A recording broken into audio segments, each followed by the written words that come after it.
Welcome to lesson number 3. In this video, I'm going to teach you how IBC works. Now in the previous video, Carl's explained to you what IBC is and what it can do for you. But in this video, I'm going to show you how IBC actually works.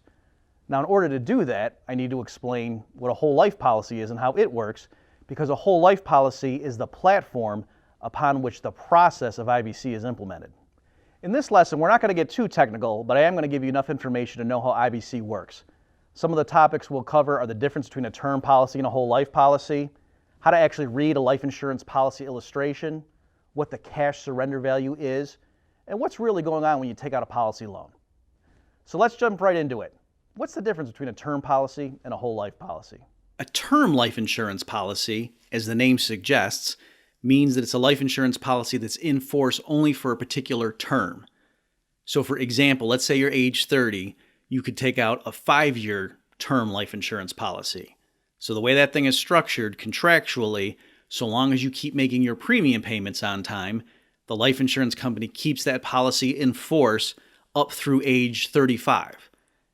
After that point, the 5-year term policy expires, and you either have to go apply for a new policy, and if your health status has changed in the interim, it might be harder or impossible for you to get one, or you can choose to go without life insurance from that point forward. Now, there are 5-year, 10-year, 15, 20, 25, 30-year term policies. Those are all pretty standard. So, for example, if you were 30 years old and you took out a 20-year term policy, what does that mean? It means you would have life insurance coverage, again, so long as you kept making your premium payments, up through age 50, at which point that 20-year policy would expire. So that's what a term policy is, and that's probably what most people think of when they're thinking of life insurance. But another class of policies is what's called permanent life insurance. And as that name suggests, a permanent life insurance policy is in force permanently.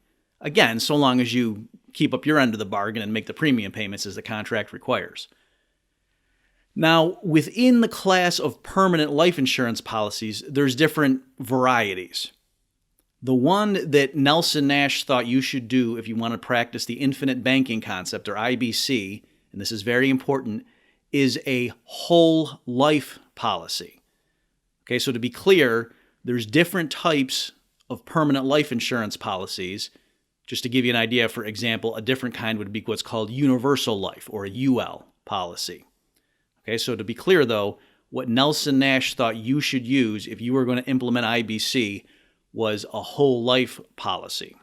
So to repeat, a term life insurance policy is only in force for a particular term. Even if you as the customer do everything you're supposed to do on your end and keep up the premium payments, even so at the end of that term, the life insurance company has the legal ability just to walk away from you. They don't owe you coverage from that point forward. You'd have to reapply for a new policy. In contrast, again, just to repeat, a whole life policy, it's a certain type of permanent policy, and as the name suggests, a whole life policy is in force for your whole life. Now, just to mention a quirk of how these things are designed, what will happen is actually they have a built-in completion point. So, for example, it's pretty typical now in the U.S. that these policies are designed to fulfill or mature at age 121. So, for those people who happen to be in great health, and if they have a whole life policy in force, and they just so happen to be able to live to be 121, at that point, the policy matures, it completes, and the life insurance company pays over what's called the death benefit, even though the person hasn't died yet. Okay, so that's just a quirk of how these things are designed so that the actuaries can have a finite endpoint and then work backwards. Now, another significant difference that's very relevant for IBC between a term policy and a whole life policy is that the whole life policy, as it ages, builds up what's called the cash surrender value. Now, the cash surrender value, let me first give it a sort of analogy just to get you thinking about it, and then we'll talk more specifically about what it is and how it works. So the analogy that I heard that I think is a good one for a beginner is think of it in terms of like renting an apartment versus buying a home with a mortgage. So if you're renting an apartment, there's nothing wrong with that. It's not that you're getting ripped off. It makes economic sense. You are the tenant. And every month, let's say you make your rental payment to the landlord. And what do you get in exchange for that? You get a flow of shelter services. All right, you're kept out of the rain and the cold. Now, after your lease expires, let's say it's a 3-year lease. So you make your monthly rental payments, and as long as you do that, the landlord doesn't kick you out. But after 3 years, even if you've never missed a payment, the landlord can say, I want you out. Your contract doesn't entitle you to keep living here indefinitely. It's just a term rental policy, if you will. And along the way, you haven't been building up equity in any sense in the apartment. All you're doing with those monthly rental payments is buying on the spot, as it were, the flow of shelter services. Again, nothing wrong with that, but that's just the way it is. In contrast, if you get a mortgage from a bank and buy a house, then every month you're making your mortgage payment. And as you probably know, there's a sense in which you're building equity in the property as well, because the lien of the bank against the property keeps shrinking. And so more and more of that market value of the house is yours free and clear. That's one way to think about it. Okay, so there, when you're buying the house with the mortgage, your monthly payments, in a sense, are doing two things. On the one hand, it's entitling you to that flow of rental services, right? Shelter, the ability to just physically live in that house and stay out of the elements. So that's partly what you're getting in exchange for making that payment every month. But beyond that, you're also building up an asset. So that's a useful way to start thinking about the difference between a term policy when it comes to life insurance and a whole life policy. Because again, in the whole life policy, the cash value rises over time. Whereas with the term policy, again, what you're getting in exchange for those premium payments is the coverage. If you happen to get hit by a bus while that term policy is in force, then your beneficiary that you named is going to get the death benefit. And that condition is in force throughout the life of the term policy so long as you keep up with your premium payments. And that's a good thing to have, right? There's nothing wrong with that. But you're not building up a financial asset in addition with those premium payments. So again, in contrast to that, with a whole life policy, there's what's called the cash surrender value. And as the policy ages, that cash value rises over time. Now let's talk a little bit about what is the cash surrender value.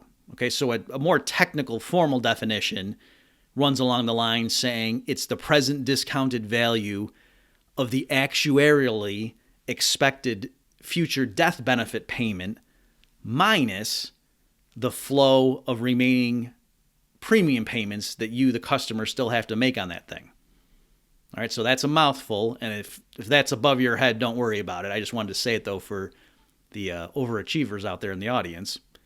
And so that's, if you understand what those terms mean, that's one way of understanding how it is that as time passes, as you keep making premium payments, for example, then you, the customer, owe less on that policy going forward. And so now more and more of what's remaining is just that looming death benefit that the life insurance company owes you. And so that's one way of thinking about why the cash surrender value would rise. Now, more intuitively, what's going on? Think of it this way.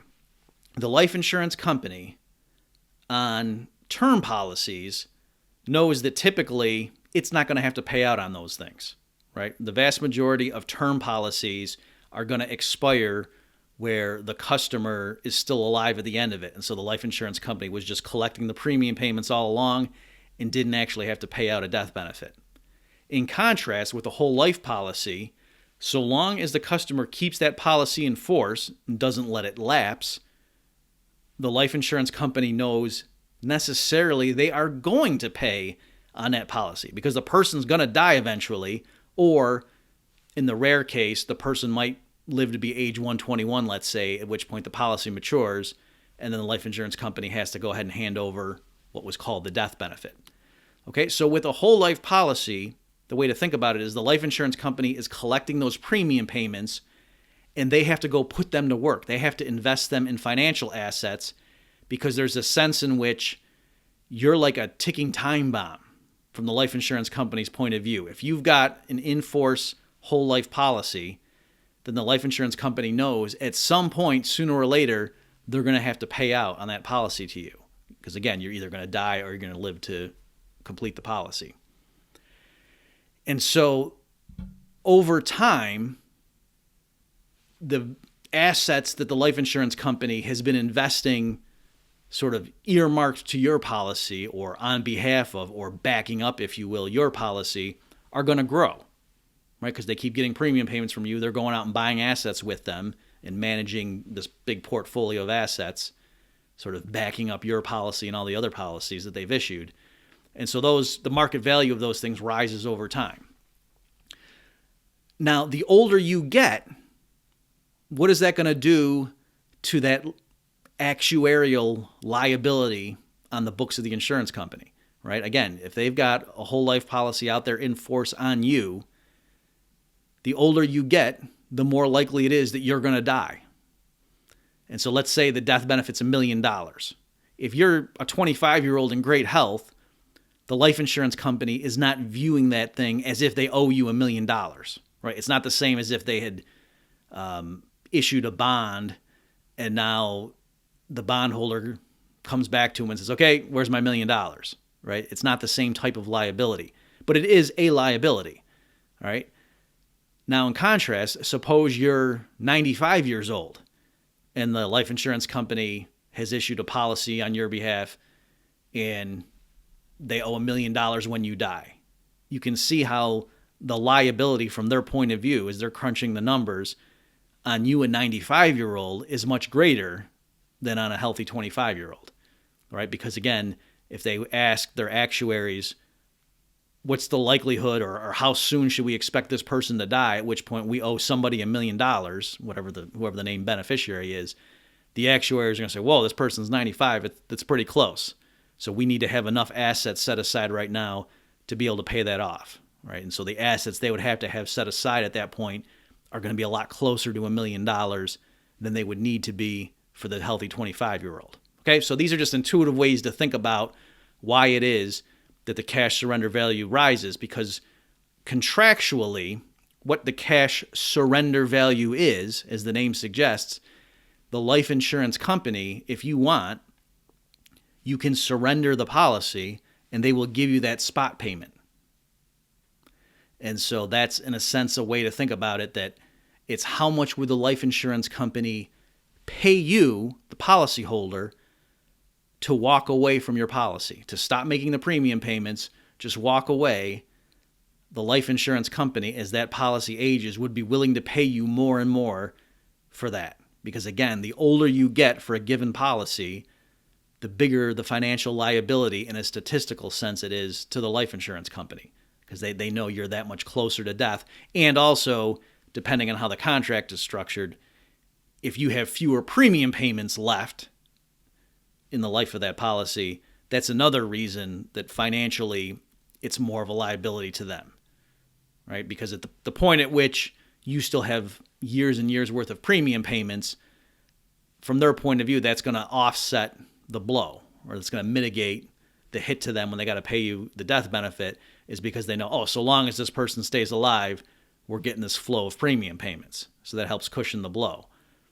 In contrast, if it's a policy, let's say, that's paid up after 65, right? There's policies like that where after age 65, you could be all paid up. With that type of policy, once you get past that final premium payment and you're in the clear as far as you, the policyholder, then the life insurance company knows it's just a matter of time of managing those assets without any more premium payments. And at some point when you die, they have to pay the death benefit. Okay, so those are just trying to give you intuitive ways of thinking about what is the cash surrender value and why does it rise over time. So let's review for a moment. A whole life policy is a very flexible life insurance policy. The premium structure is actually pretty variable. You can set it up where, for example, you just pay a fixed premium every year of the policy or every month up until you die or you reach age 121. Another type of design might have you paying premium payments up until a certain age. For example, the policy might be described as paid up at 65. So as that name suggests, once you reach age 65, contractually, you don't owe premium payments anymore. So it's still in force. They still are going to owe you the death benefit whenever you die, even though you're not making premium payments in that type of a structure past age 65. Another example would be something called perhaps a 10 pay.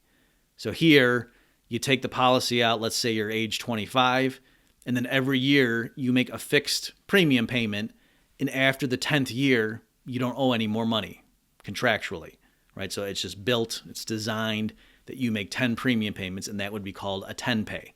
Okay, so these are all different types of premium structures for a whole life policy. So there's a lot of varieties even within the class of whole life policies.